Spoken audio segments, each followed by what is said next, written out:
이 시간 우리 하나님께서 주시는 말씀은 신약 성경 로마서입니다. 로마서 6장 6절부터 11절까지 말씀 우리 함께 보시겠습니다. 로마서 6장 6절에서 11절입니다. 제가 읽겠습니다. 우리가 알거니와 우리의 옛사람이 예수와 함께 십자가에 못 박힌 것은 죄의 몸이 죽어 다시는 우리가 죄에게 종노릇하지 아니하려 함이니, 이는 죽은 자가 죄에서 벗어나 의롭다 하심을 얻었음이라.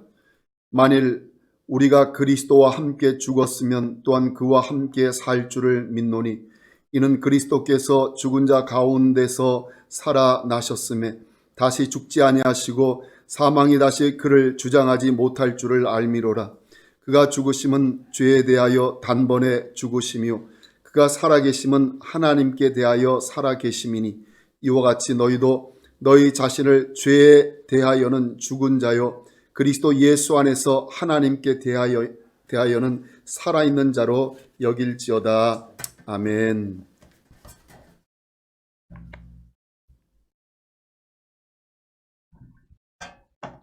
오늘도 우리 하나님 예배하러 나오신 여러분들 한 분 한 분, 또 여러분의 가정마다 하나님의 그 크신 사랑이 넘치게 부어지게 하시고, 하나님의 크신 은혜와 하나님의 붙들어 주심이 오늘도 여러분과 함께 해 주시기를 주님의 이름으로 축복합니다.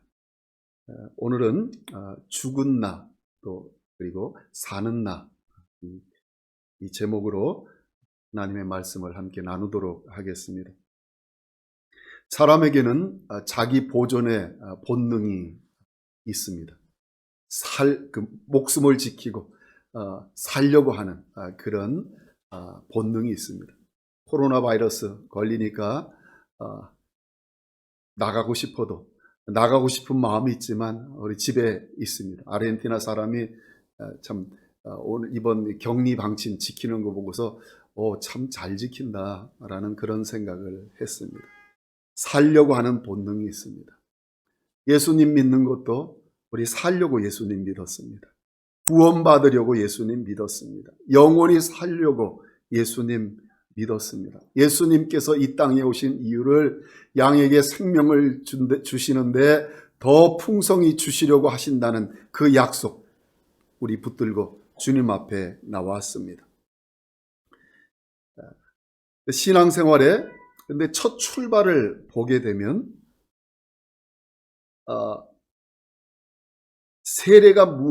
첫 출발에 그 세례가 있는데, 세례가 무엇인지를 바울은 로마서 6장 오늘 우리 본문 앞에 부분 3절 4절에서 이렇게 말하고 있습니다.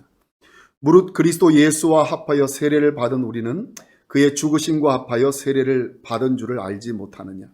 그러므로 우리가 그의 죽으심과 합하여 세례를 받음으로 그와 함께 장사되었나니, 이는 아버지의 영광으로 말미암아 그리스도를 죽은 자 가운데서 살리신과 같이 우리 또한 새 생명 가운데서 행하게 하려 하심함이라라고 말씀하고 있습니다. 세례는 그리스도와 합하여 그의 죽으심과 합하여 받는 것입니다. 세례는 예수님과 함께 죽은 것입니다. 성경은 신자들에게 우리는 죽은 사람들이다 라고 말씀하고 있습니다. 우리는 살려고 하는 본능이 있는데 성경은 우리더러 죽은 자라고 말합니다. 세례를 받았다는 것은 이미 장사를 치른 사람이 되었다는 뜻입니다. 4절에 그러므로 우리가 그의 죽으심과 합하여 세례를 받음으로 그와 함께 장사되었나니, 바로 예수님이 십자가에 죽으실 때 하나님께서 그렇게 이루신 것입니다. 하나님께서 이렇게 하기로 정하셨습니다. 누구든지 예수 그리스도 안에 있는 자는 예수님과 함께 십자가에 못 박혔다고 하십니다. 우리는 이 사실을 믿는 믿음으로 세례를 받았습니다. 신앙생활의 첫 출발점에서 우리는 죽은 사람들입니다. 이렇게 죽은 사람이 된 이유를 4절 하반절에서 말합니다. 그와 함께 장사되었나니 이는 아버지의 영광으로 말미암아 그리스도를 죽은 자 가운데서 살리심과 같이 우리로 또한 그 생명 가운데서 행하게 하려 함이라. 새 생명 주셔서 새 생명 가운데 행하게 하기 위해 우리를 예수님과 함께 십자가에 죽게 하셨습니다. 그리고 우리가 가지게 된 이 생명은 바로 예수님의 생명입니다. 5절에 만일 우리가 그의 죽으심과 같은 모양으로 연합한 자가 되었으면 또한 그의 부활과 같은 모양으로 연합한 자도 되리라.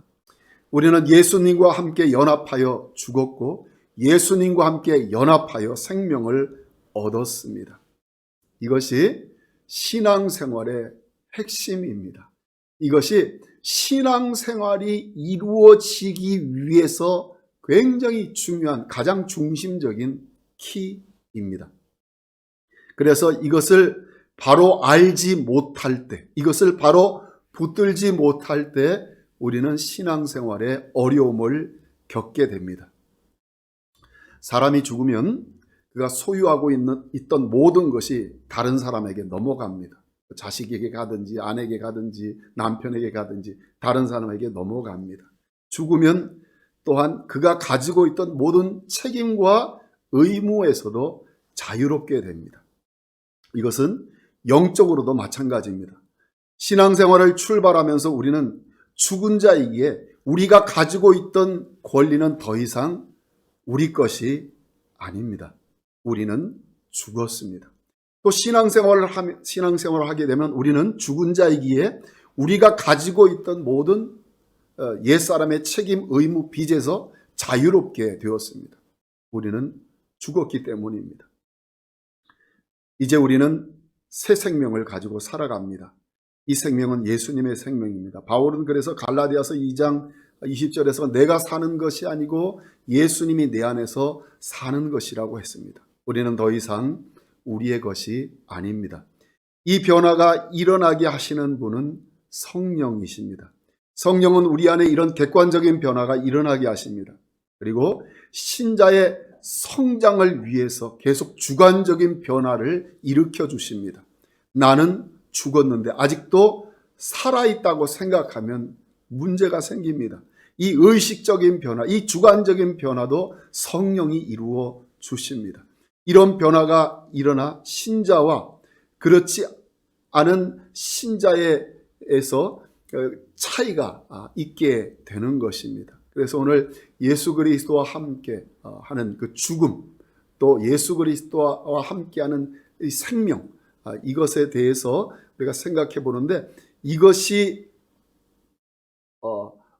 경우에 어떤 차이를 이것을 바로 붙들고 있는 신자와 그렇지 못한 신자와의 어떤 차이가 나는지를 몇 가지 좀 생각해 보겠습니다. 하나님이 어느 사람을 특별한 위치에 세우시고 특별하게 쓰시려고 하는 경우가 있습니다. 이런 특별한 위치에 하나님께서 우리를 두실 때 겸손한 마음을 지키기 위해서는 많은 은혜가 필요합니다. 예수님은 70명의 전도자들을 내보내셨습니다.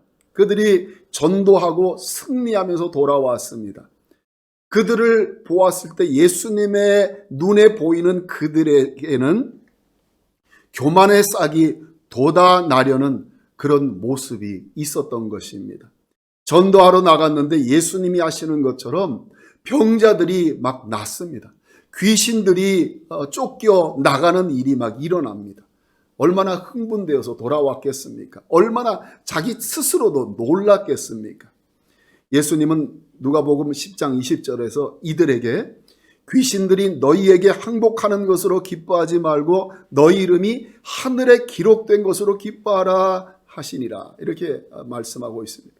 다르게 표현하면 예수님은 너희의 사역이 흥황할 때, 너희의 그 위치 때문에, 너희의 특별한 그 사역 때문에 뭔가 영광이 눈에 드러나게 보이게 될 때, 그 영광 때문에 너희들의 눈이 멀게 하지 마라.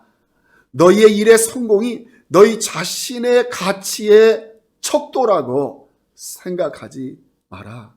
지옥에서도 주여 주의 이름으로 우리가 귀신을 쫓아내었나이다 라고 말할 수 있는 사람들이 있을 것이다. 너희가 내 이름으로 행한 그 사역이 아니라 나의 구속의 은혜의 증거들이 너희에게 있음 때문에 기뻐하라. 즉 내가 예수 그리스도 안에 있고 예수님이 내 안에 있다는 그 사실 때문에 기뻐하라 라고 하신 것입니다. 디모데전서 3장 6절에 보면 교회 감독을 세우는데 새로 입교한 자도 말지니 교만하여져서 마귀를 정죄하는 그 정죄에 빠질까 함이요라는 말씀이 있습니다. 내가 죽은 사람이라는 것을 알고 예수님의 생명으로 사는 사람은 특별한 위치에 하나님이 세우시고 특별한 일을 하나님이 맡겨서 이루게 하실 때에도 전에나 그 후에나 그의 마음의 틀에는 변화가 없습니다. 그 겸손한 낮아진 마음의 틀을 가지고 있을 것입니다. 그러나 그렇지 못한 사람은 옛사람의 죽음을 인식하지 못하고 살아가기 때문에 그런 것 때문에 교만이 자라갈 수 있다는 것입니다. 사람은 끊임없이 나 자신을 추구합니다. 자기 목적, 자기 만족과 자기 유익을 추구합니다.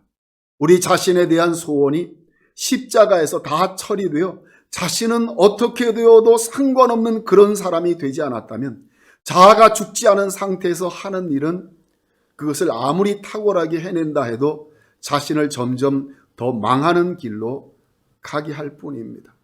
죽지 않은 자아가 하나님의 영광을 가로채기 때문에 그렇습니다.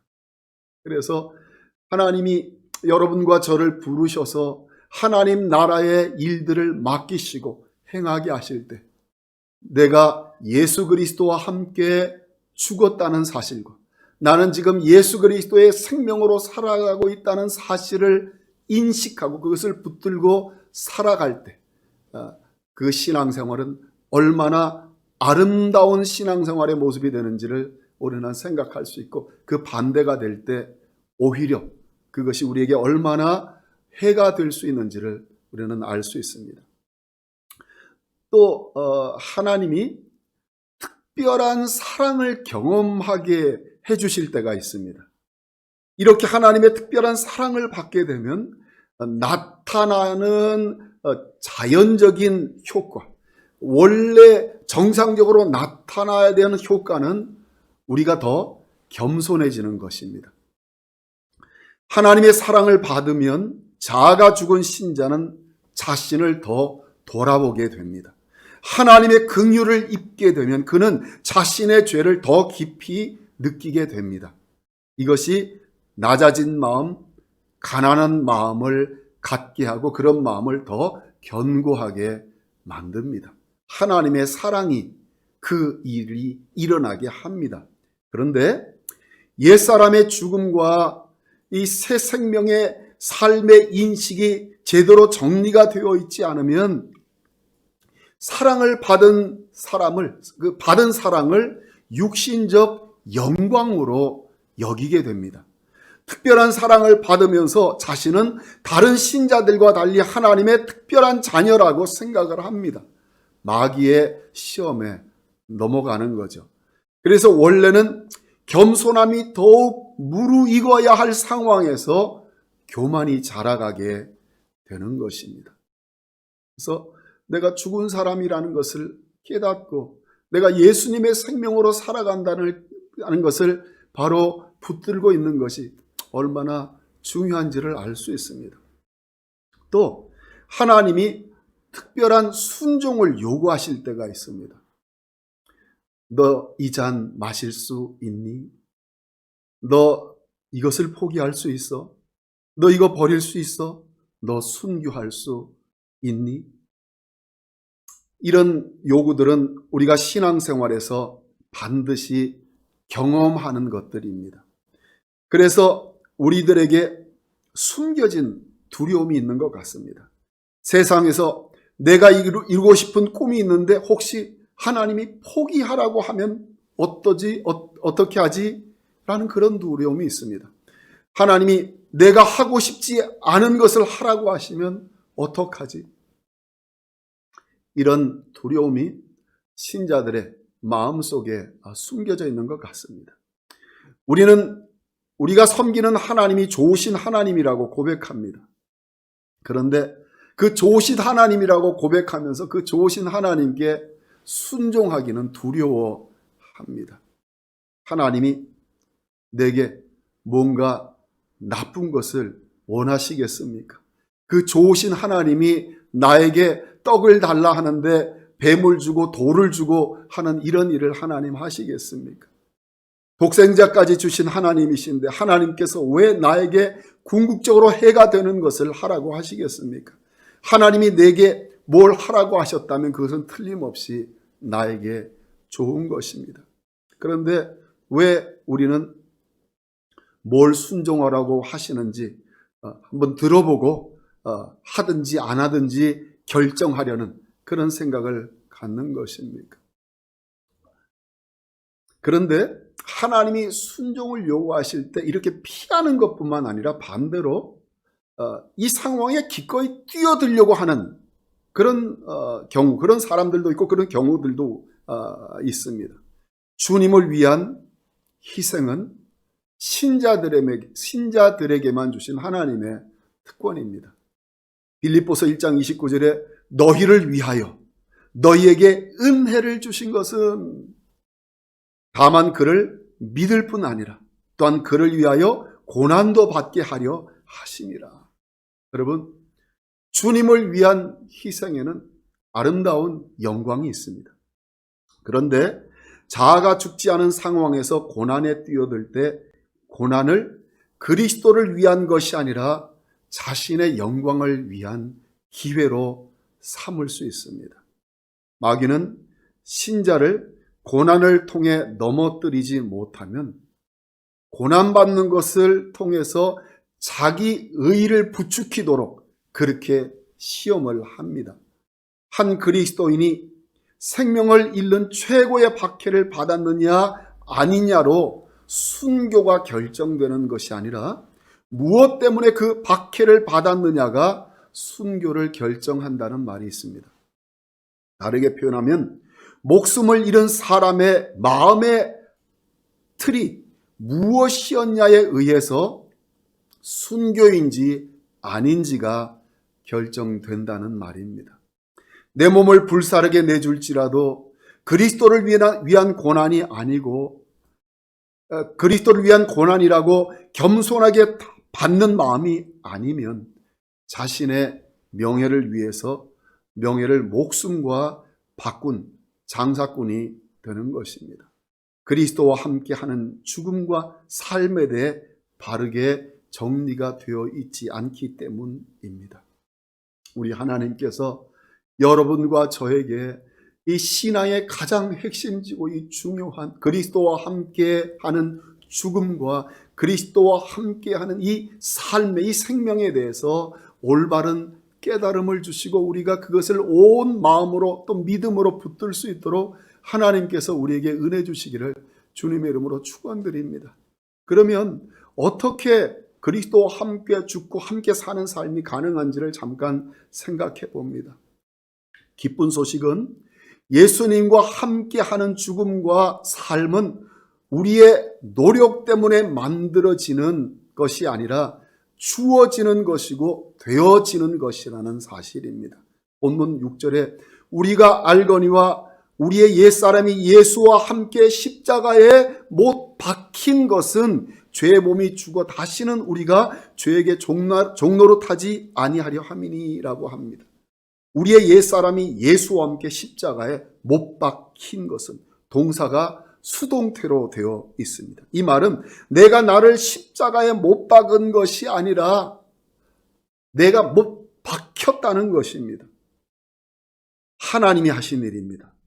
우리가 복음을 만날 때 하나님이 우리로 하나님의 영광을 보는 눈이 뜨이게 하시고 하나님께서 우리로 이 모든 사실들을 바로 알게 하셔서 우리의 마음이 하나님께서 보여주시는 그것으로 기울게 하시고 하나님이 아니라고 하시는 것에는 우리 마음이 그곳에서 떠나게 되는 이런 변화를 하나님이 이루신다는 것입니다.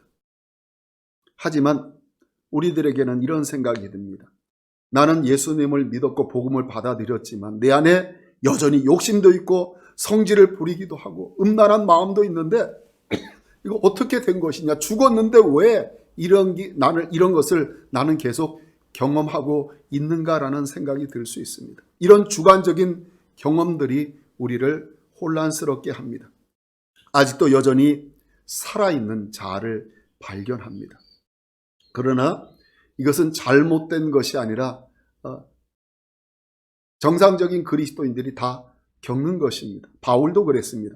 그리스도 안에서 죽었다고 고백한 바울은 고린도 전서 15장 31절에서는 나는 날마다 죽노라 라고 합니다.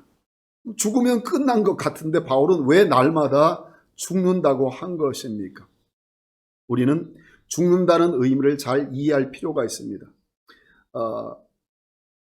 이 조직신학, 세계적인 조직신학 학자로 유명한 우리 퍼거슨 교수님은 그의 책 성도의 삶에서 이런 글을 썼습니다. 우리가 죄의 종노릇하지 않게 되었다고 해서 죄와의 싸움도 끝났다는 것이 아닙니다. 오히려 새로운 싸움이 시작됩니다. 우리가 죄에 대하여 죽었지만 우리 안에 있는 죄는 죽지 않았기 때문입니다. 라고 적고 있습니다. 그렇습니다. 나는 죽었지만 내 안의 죄는 아직도 살아있기 때문에 그 죄와의 싸움을 우리는 경험하고 있는 것입니다. 예수님의 구원은 단순히 지옥에서 천국 가는 것이 아닙니다. 우리의 삶과 사역의 현장에서 예수님이 역사하시는 은혜를 누리는 것도 다 포함되어 있습니다. 우리가 이 땅에서 살아가는 동안 예수님의 역사로 말미암아 우리가 점점 변화되고 살아가고 예수 그리스도를 닮아가는 것까지 거기 다 포함되어 있습니다. 로마서 15장 18절에 그리스도께서 이방인들을 순종하게 하기 위하여 나를 통하여 역사하신 것 외에는 내가 감히 말하지 아니하노라. 사도 바울의 사역은 사도 바울 자신이 한 것이 아니라고 거기서 고백하고 있습니다. 그는 자신의 사역을 가르쳐서 그리스도께서 자신을 통하여 역사하신 것이라고 합니다. 갈라디아서 2장 20절에는 내가 그리스도와 함께 십자가에 못 박혔나니 그런즉 이제는 내가 사는 것이 아니요 오직 내 안에 그리스도께서 사시는 것이라. 사도 바울은 오직 자신 안에 예수 그리스도께서 사시는 것이라고 고백하고 있습니다. 사도행전 5장 32절에 우리는 이 일의 증인이요 하나님이 자기에게 순종하는 사람들에게 주신 성령도 그러하니라 라고 말합니다. 성령께서 우리 안에 이런 변화들이 경험되게 하십니다. 그리고 성령께서 이런 것들이 경험되게 하시는 것을 통해서 우리로 자라가게 하시고 우리의 구원을 완성시키십니다. 그런데 여기 보면 좀 이해가 되지 않는 말씀이 있습니다. 하나님이 자기에게 순종하는 사람들에게 주신 성령도 그러하니라. 여기서 순종하는 사람에게 성령을 주신 것 같은 이런 그 뉘앙스가 있습니다. 그러니까 내가 노력해서 순종하면 성령이 오셔서 뭐 도와주시던가 뭐 이런 식으로 이해가 할 수 있는데 순종에는 두 가지 순종이 있습니다. 하나는 내가 노력해서 순종으로 내 자아를 죽이려는 순종이 있습니다. 노력해서 하는 순종입니다. 여기는 한계가 있습니다. 자기 힘으로 노력해서 순종하려는 사람은 반드시 좌절감을 느끼고 무너질 수밖에 없습니다. 또 다른 순종이 있습니다. 성경적인 순종입니다. 이 성경적인 순종은 죽음으로 순종하는 순종입니다. 내 자아가 죽었습니다. 예수 그리스도와 함께 십자가에 못 박혀서 죽었습니다. 그러면 그 후에 내가 그리스도 안에 있기 때문에 저절로 되어지는 순종이 있습니다. 성령께서 나를 이끌어 가시기 때문에 하나님이 부어주시는 그 힘으로 은혜로 순종해가는 순종이 있습니다. 신자는 모두가 이미 죽은 사람들입니다. 순종할 수 없도록 우리를 막고 있었던 모든 장벽이 다 무너졌던 것입니다. 죄와 사망의 법이 우리를 붙들고 있어서 순종할 수 없었는데, 그런데 생명의 성령의 법이 우리를 해방하여 주셔서 이제 순종하며 살 수 있도록 해 주신 것입니다. 이것이 성령이 이루어 가시는 순종입니다. 여러분, 예수 그리스도 믿는 사람들은 죽음과 생명, 이 두 가지를 가지고 있습니다. 옛사람은 죽고 새 사람의 생명으로 살아가게 될 때 우리는 신앙생활이 무엇인지를 정말 바로 경험하며 누리며 풍성한 삶을 살아가게 됩니다. 반면에 내가 이것을 제대로 깨닫지 못하고 예수님의 새 생명 가지고 있음에도 불구하고 이 옛사람, 이 죽어있는 이 죽음을 다시 붙들고 살아있는 것처럼 그것을 붙들고 살아가게 될 때 우리는 하나님이 부어주시는 사랑도 내 자기 자랑의 기회로 삼고, 하나님이 나를 붙드시고 역사하셔서 어떤 일을 이루어 가실 때도 그것을 통해서 겸손히 자라가는 것이 아니라 교만히 자라가게 되고, 하나님이 나에게 뭔가 희생을 요구할 때 자꾸 그것을 피하려고 하거나 아니면 그 희생조차도 나의 영광을 위해서 사용하는 그런 잘못된 그런 병든 신앙생활을 하게 되는 것입니다. 여러분, 우리는 더 이상 그런 신앙생활을 하지 않을 수 있는 은혜를 하나님께서 허락해 주셨습니다. 성령께서 우리 안에서 그 일을 이루어 가시는 것입니다. 오늘 예배 드리시는 우리 한 분 한 분, 하나님이 예비해 주신 이 은혜가 우리들 안에 풍성하게 하나님께서 부어주시기를 주님 이름으로 축원드립니다. 그래서 예수 그리스도와 함께하는 그 죽음과 예수 그리스도와 함께하는 이 새 생명을 살아가는, 그래서 주님이 약속하신 더욱 풍성한 생명을 누리며 살아가는 우리 모두가 되도록 하나님께서 복 주시기를 주님의 이름으로 축원드립니다. 기도하겠습니다. 살아계신 아버지 하나님,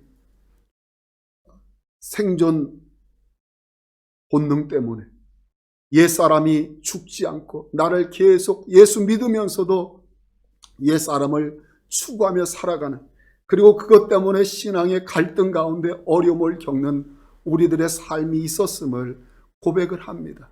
지금도 그런 모습이 우리들에게 있음을 고백을 합니다. 하나님, 우리를 불쌍히 보시고 오늘 말씀에서 주신 것처럼 예수 그리스도와 함께하는 죽음, 예수 그리스도와 함께하는 이 새 생명, 이것을 우리가 분명히 인식하게 하시고 붙들게 하시고, 그리고 그런 삶을 살아가게 하여 주옵소서. 이 모든 것이 우리 힘으로 되어지는 것이 아니라 성령께서 이루시는 일을 깨닫게 하셔서 하나님, 믿음으로 이것을 받아들이게 하시고 믿음으로 주님을 바라보게 하셔서 우리 한 사람 한 사람이 이 풍성한 생명의 삶을 살게 하여 주옵소서. 예수님 이름으로 기도드리옵나이다. 아멘.